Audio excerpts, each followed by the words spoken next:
bem-vindos a mais um episódio do IBDA Podcast. E hoje eu recebo mais do que duas administrativistas competentes e reconhecidas. Eu recebo duas queridas amigas que eu admiro profundamente. Seja muito bem-vinda, Daiesse. Seja muito bem-vinda, Irene. É uma alegria que eu não consigo nem expressar em palavras. Bom dia a todos. Queria dizer que é uma felicidade, é uma honra, uma alegria muito grande poder estar aqui do lado dessa grande amiga e também da Irene, que sou fã, né? Já dividimos uma mesa essa semana e estamos aqui de novo repetindo essa dobradinha. Muito obrigada ao IBDA, obrigada pelo espaço. Querida Raquel, uma alegria estar aqui nessa iniciativa brilhante de trazer o pé na estrada, junto com o IBDA, o Grupo de Pesquisa de Direito Administrativo, né, o grupo de estudos que reuniu grandes juristas, administrativistas nesse momento tão rico, né, que é esse evento de 50 anos do IBDA, ao lado da Daiesse, que é uma grande liderança feminina à frente do Instituto, nas questões não só raciais, mas de reflexões de gênero. Então, uma felicidade. Eu também sou fã aqui em relação a esse trabalho e, principalmente, toda essa possibilidade de compartilhar do histórico, das mensagens de todos os que estão aqui. Eu quero começar pedindo para você me contar um pouco da sua história com o IBDA. Como que era a sua presença nos congressos originariamente? Como é hoje palestrar e ser uma referência? Puxa, o IBDA, ele abriu portas, acho que para a maior parte dos administrativistas do Brasil. E ele mudou muito em relação à sua Constituição. A gente ouve esses grandes juristas, professor Celso Antônio Bandeira de Mello, Romeu Felipe Bacelar, contando como é que eram os iniciais, que eles iam buscar palestrantes no aeroporto e que não tinha muito espaço, às vezes, para os pesquisadores. Era um pessoal mais sênior que fazia as apresentações. Então, esse perfil mudou bastante. Houve uma nova leva de administrativistas. E quando eu recebi o meu primeiro convite, há cerca de 10 anos, para participar do IBDA, foi uma alegria. A gente foi galgando aos poucos uma posição, então começamos inicialmente com os trabalhos científicos, e aí fizemos divisão de mesas, de palestras, até, acho que foi na gestão do Fabrício Mota, eu tive a oportunidade de compor uma mesa de abertura só de mulheres, ao lado da minha orientadora, Maria Silvia Zanella de Pietro. Então, isso para mim foi espetacular. O IBDA tem esse papel realmente de formar e de estimular o surgimento de lideranças e pesquisadores na área do direito administrativo. Eu acho que a Daiesse tem um histórico complementar e que é muito interessante ouvir. Sim, e estar no IBDA, estar no Congresso, para mim, é uma honra muito grande. E é esse espaço de ter me dado voz, visibilidade, enquanto administrativista, enquanto professora, enquanto palestrante. O fato da gente poder conhecer pessoas que a gente admira demais, né? Nossa biblioteca viva. Eu que venho da Bahia, de Salvador, do Nordeste, então eu pude estudar todo mundo e, de repente, eu posso estar ao lado das pessoas que eu admiro demais. Então, o IBDA dá essa chance, né, para a gente se aproximar, conecta gerações. Acho que é isso, conecta gerações. A gente tem esse espaço e poder conhecer e trocar conhecimento com tanta gente importante na história do direito administrativo, na construção do direito administrativo no nosso país. E, para além disso, a minha história com o IBDA também é que eu fiz um pedido, à época, para o professor Maurício Zocum para criar a Comissão de Diversidade Racial do Instituto Brasileiro de Direito Administrativo, e ele topou, ele aceitou, e começamos ali com 3 pessoas. Hoje a nossa comissão tem 15 pessoas e temos feito um trabalho, assim, acredito eu, né, bastante relevante, e o IBDA nos deu esse espaço institucionalizado de poder discutir, debater equidade racial no âmbito da gestão pública e no âmbito do próprio Instituto. Vemos aí um avanço nessa questão entre professores, palestrantes, colegas que estão participando das comissões, de ter um avanço de mais pessoas negras e de um pouco mais de representatividade em relação à sociedade brasileira. E me honra muito poder também abrir essas portas para os colegas, e acredito eu que uma das grandes iniciativas da comissão foi poder debater isso dentro dos tribunais de contas. Muitos tribunais não têm cotas nos seus concursos públicos e avançamos. Só neste ano conseguimos que 2 tribunais de contas, pela primeira vez na história, adotassem cotas nos seus concursos, e isso é trabalho mesmo do IBDA e da comissão que nos deu esse espaço. Falar com duas pessoas que têm tantas frentes de trabalho não é algo muito fácil, e falar especificamente de alguém que já produziu mais de uma dezena de livros e os mantém atualizados, eu brinco... Não, certamente a Irene tem uma clone. Não pode uma pessoa só produzir tanto, trabalhar em universidade, em pós-graduação, ler trabalhos. E tem um ponto que você trabalha, que hoje, tempos de IA, LINDB, poucas pessoas têm se aprofundado, que é a modernização da gestão pública de eficiência do Estado a partir da regulação e da autorregulação das organizações, da contratualização, da concertação administrativa. E você dá aula de uma disciplina chamada governança da regulação, que é, de fato, o encontro de matérias fundamentais mais raro. Com base nessa experiência como pesquisadora, você atua como advogada, atua na área de arbitragem. Quais são as mais significativas transformações do direito administrativo no setor de regulação na atualidade? Puxa, que pergunta interessante. Fico muito contente, Raquel, que você trouxe esse meu histórico, né, de pesquisadora, né? Acho que todos sabem que eu fui orientanda da professora Maria Silva Zanella de Pietro, desde os bancos escolares, da época da iniciação científica, fiz projeto pela FAPESP com ela, depois entrei no mestrado, no doutorado com ela, livre docência, e aí construí também minha trajetória acadêmica agora, que eu me fixei na Universidade Presbiteriana Mackenzie, tanto na graduação lecionando Direito Administrativo, como no programa de Direito Político e Econômico da Universidade Presbiteriana Mackenzie. E lá, durante muito tempo, eu lecionei a matéria de reforma administrativa, um tema sempre em voga, né? Digo até que a reforma administrativa é como se fosse aquele filme do Sexta-feira 13, do Jason, que nunca morre, né? Sempre reaparece ali no outro episódio, e a gente reza para ele ser menos letal, né? A depender das suas características. Mas eu assumi mais recentemente uma disciplina que se chama Governança da Regulação.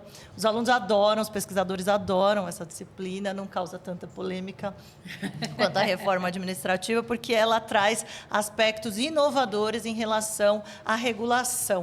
Então, desde regulação de infraestrutura, de transportes, né? E o Brasil tem um histórico lamentável, né, de ausência de interlocução de modais de transporte, foco no eixo rodoviarista, passando para regulação de telecomunicações, Lei Geral de Telecomunicações, regulação de streaming.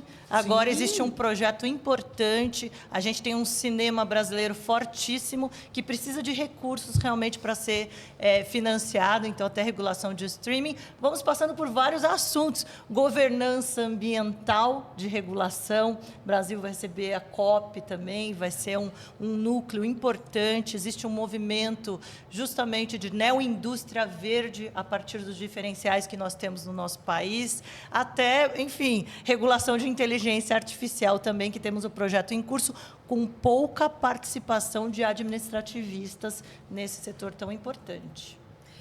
Em matéria de regulação, eu sei que a ausência de normas impede uma série de coisas. Por exemplo, a 14.133 tem previsões legais interessantíssimas, como a inclusão nas contratações públicas de proteção às mulheres vítimas de violência doméstica e o trabalho, ou seja, viabilizar que a empresa tenha um mínimo de mulheres vítimas de violência doméstica, isso é essencial.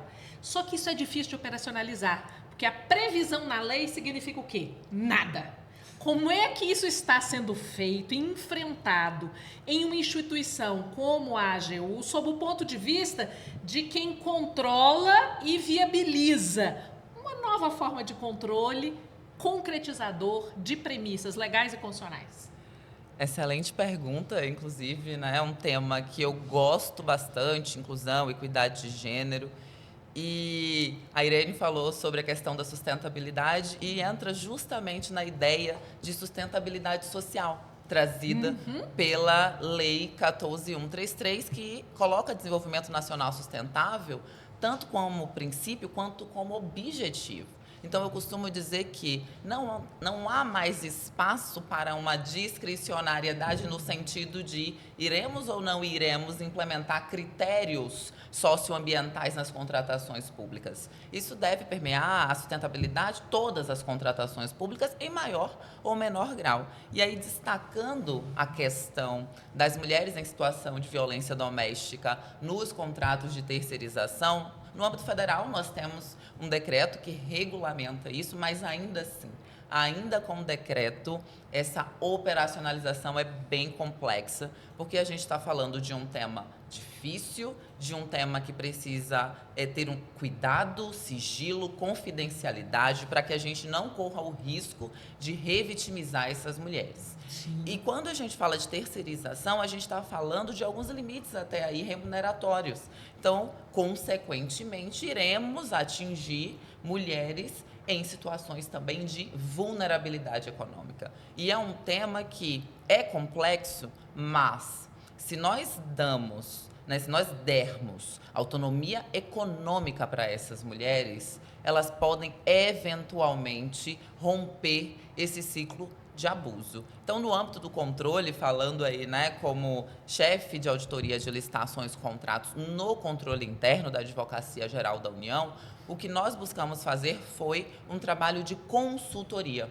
O controle interno pode fazer isso, um trabalho de consultoria no qual você auxilia a gestão a implementar algum tipo de processo ou a aprimorar algum processo. E no âmbito desse trabalho, nós construímos ali um fluxo de empregabilidade protetivo para orientar a área administrativa da Advocacia Geral da União como fazer, como se dá a interação com a empresa, como se dá a interação com a Secretaria da Mulher, que irá efetivamente oferecer esses currículos à empresa. Em tese, a própria Advocacia Geral da União não deve saber quem são as mulheres vítimas de violência doméstica, porque você tem os postos de trabalho e você recebe ali aquelas pessoas, independente de se há essa condição ou se não há essa condição. Então, isso fica restrito, deveria ficar restrito à relação da empresa com a Secretaria da Mulher. Mas, realmente, nós temos aí alguns desafios. Eu sigo falando sobre o assunto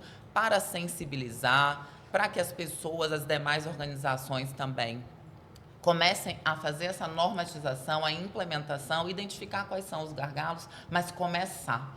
Porque se não começarmos, nós perdemos uma grande oportunidade de implementar uma política pública que é bastante relevante, considerando o número de casos de feminicídio, de violência contra a mulher no Brasil. Irene, você é uma pessoa que estuda a reforma administrativa com um olhar, primeiro, científico. Então, você trabalha de uma forma rara a questão da reforma enquanto Instituto de Reforma Administrativa. Nós estamos aí na bica de ter, eu falo que é um anteprojeto de PEC. E eu acho muito importante que você pondere parte da sua conclusão crítica a respeito da reforma, inclusive aquela história de bota o bode na sala para tirar o bode na sala, isso é uma solução ou é um novo problema? E eu gosto muito de como você trabalhou isso em relação à crítica que se faz à manutenção das estatais exploradoras de atividade econômica, que é um livro em que você trabalha de novo, organização administrativa e reforma. Vai privatizar, vai fazer contrato de concessão, isso é o melhor caminho. Diante disso tudo, fala como é que você vê a perspectiva da organização administrativa brasileira e o Instituto da Reforma. Nossa, gostaria de ficar falando 6 meses sobre isso e adorei, vou falar em 5 minutos, prometo, porque é um tema realmente... Reformar o Estado é um desejo perene. Todos querem pensar numa forma do Estado efetivamente alcançar maior eficiência. E o Estado brasileiro tem algumas estruturas que são muito elogiáveis e a gente merece, quando fala que vai reformar, né? Quando a gente fala que vai reformar um apartamento, a gente não quer implodir um apartamento e reconstruir algo em cima, que nem sempre é o melhor, né? E sobre as estatais, basicamente, existe muito mito que gravita em torno das estatais. Então, com base nesse desafio que houve essa obra, que foi uma obra que eu tive a oportunidade de ter uma coautoria com o Alessandro Ottaviani, que é professor de Direito Econômico da USP, fazia parte do programa do Mackenzie faz um tempo. Então, a gente, depois de uma banca de estatais, a gente falou, vamos escrever isso que ninguém escreve? Vamos fazer o histórico das estatais do Brasil. Vamos perceber que os países desenvolvidos têm muito mais estatais do que o Brasil.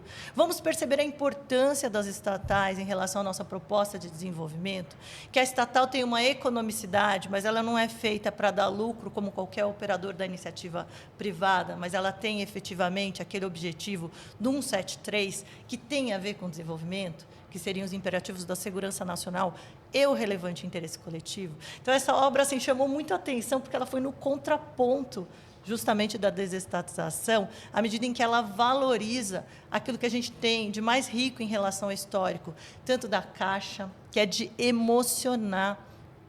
Existem estatais que vêm desde a época do Império, quando, no Brasil, a família real fugiu portuguesa dos ataques, das invasões napoleônicas, e deixou Portugal a ver navios, né, vindo se fixar. Logo se estabeleceu o Banco do Brasil. Dom Pedro II estabeleceu as caixas para estimular o povo à poupança. E o que se transformou a Caixa Econômica, às vezes as pessoas falam simplesmente, eu não sou bem atendido, e comparo com as demais instituições financeiras, e não percebe a importância da Caixa Econômica Federal ao absorver o Banco Nacional de Habitação, o BNH, ao absorver a perspectiva da casa própria, ao absorver a perspectiva de financiar saneamento, uma série de atividades que são essências, FGTS, isso tem que ser gerido por estatais, porque elas têm essa proposta. Então, a estatal ela é extremamente importante. Quando a gente pensa no agro no Brasil e o que o Brasil se transformou, se não fosse pela atuação da Embrapa, essa estatal que não é para produzir laranja, a Embrapa é para trazer a pesquisa e a ciência, adaptar aquilo que existe de mais moderno, trazer para o Brasil e transformar em extensão para que o produtor consiga competir em preços e em boa produção. Então, a Embrapa não é simplesmente para privatizar porque não está dando lucro. Essa é uma perspectiva muito comezinha em relação à importância que ela teve nesses últimos 50 anos, que transformou o Brasil no maior produtor de soja, que trouxe o café para dentro do Cerrado, e que traz tecnologia sustentável para dentro da produção agrícola brasileira. Se não fosse pela Embrapa, a gente não teria essa promoção. Então, falar mal das estatais, às vezes, é desprezar porque se quer comprar, né? Então, no fundo, a gente trouxe... Você fala isso. Efetivamente, né? Quem despreza quer comprar. E se quer comprar é porque tem valor, né? E valores importantes para o povo brasileiro. Então, a gente traz algumas conclusões que vão na contramão do que se diz ali de estatais. Em primeiro lugar, estatal não é coisa de país subdesenvolvido. A gente privatiza as nossas, e fundos e estatais do exterior vêm comprar as nossas estatais, às vezes alienando a nossa infraestrutura em questões que são estratégicas para o Brasil. Então, a perspectiva foi de soberania nacional, algo que na época estava demodé, mas agora, com a nova conformação mundial, soberania econômica nacional é um aspecto essencial. Então, eu tenho muito orgulho dessa obra e dessa abordagem que vai na contramão de tudo que foi feito, mas que chama atenção por conta disso, e também orgulho de ter escrito junto com o Alessandro Ottaviani, que é um professor muito aprofundado atualmente, ele é superintendente da SUSEP, está à frente dos sandbox regulatórios todos e da conformação nova que vem com o marco de seguros, a nova lei de seguros. Então, é alguém que tem toda essa visão crítica, mas que é bastante dinâmico também em transformar o Estado. Daies, eu sei que parte da sua experiência é com contratação pública no Brasil. A gente está com uma lei que agora é exclusiva incidência já há 2 anos, quase. E eu queria saber quais são as mudanças que você considera boa prática e que podem fortalecer aspectos relevantes como sustentabilidade, governança e transparência em relação aos processos de contratação.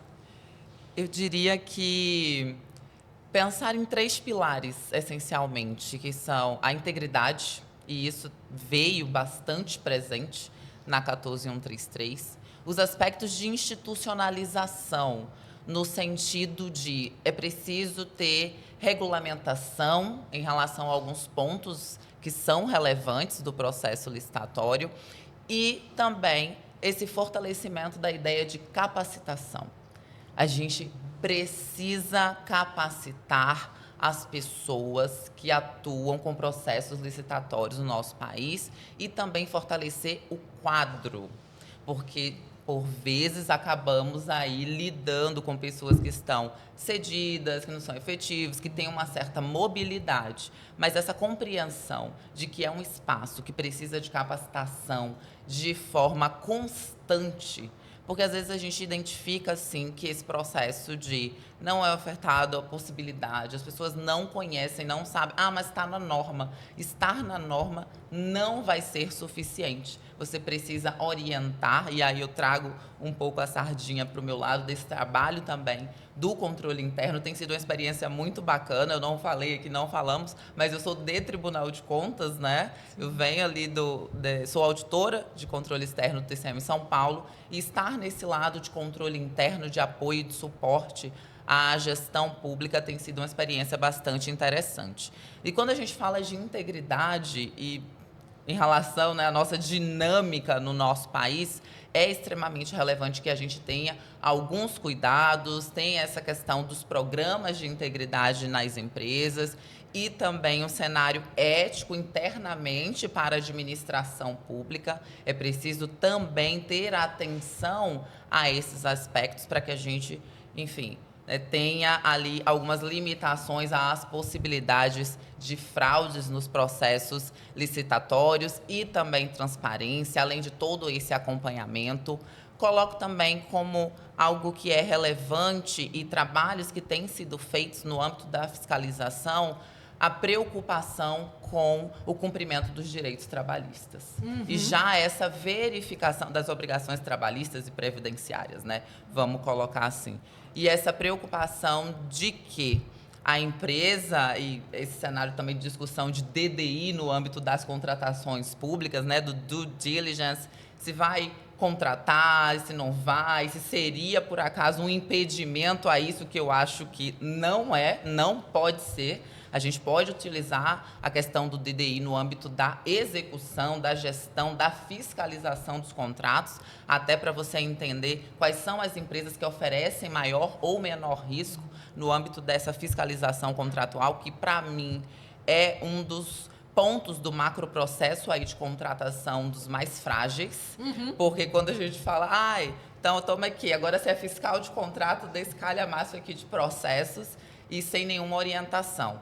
Então, acho que essa preocupação agora, olhando assim também como questão de boa prática, essa preocupação em que esses terceirizados não fiquem descobertos, ou também, então, reduzir a questão da responsabilidade subsidiária aí para a administração pública. Então, eu diria que são esses cenários de transparência, de integridade, de institucionalização e de oferta de capacitação aos servidores e agentes de contratação.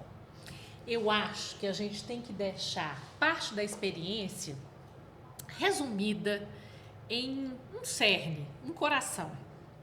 E aí eu quero te perguntar, o que você acha que é uma lição decorrente de tudo que você já viveu e que é preciso passar para quem começa, está e segue no estudo do direito administrativo? Bom, o essencial, falando do Instituto Brasileiro de Direito Administrativo, que faz parte do direito público, é pensar a importância do direito público. Acho que, desde os bancos escolares, eu me apaixonei muito pelo direito público por conta disso. Pensar o interesse público, pensar estratégias de desenvolvimento para o nosso país, porque, como se diz, né? Eu sou eu, Ortega y Gasset, e as minhas circunstâncias. Se a gente não pensar no nosso entorno, se a gente não pensar na sociedade, se a gente não pensar em inclusão social, a gente não vai construir um futuro melhor. E o direito administrativo, o direito público tem um papel essencial que não pode ser perdido em relação à concepção cambiante, a concepção múltipla de interesse público que existe. Existe interesse público, sim. Às vezes tem pessoas que querem desconstruir o interesse público, mas a gente que passou por uma pandemia sabe que a saúde é um interesse público. Então, é um exemplo dessa concepção. Então, eu acho que trazer a questão social, a questão coletiva, a questão de transformação para dentro do direito é a proposta do direito público. Por isso que eu acho que ele está 1/8 acima em relação aos demais. Então, eu acho que a gente tem que trazer essa mensagem, reconstruir essa mensagem, porque se ela não tiver, é o caos, né? Então, é importantíssimo que a gente tenha esses valores importantes a serem, de certa forma, cultivados para que a gente promova melhorias, aprimoramentos na nossa disciplina.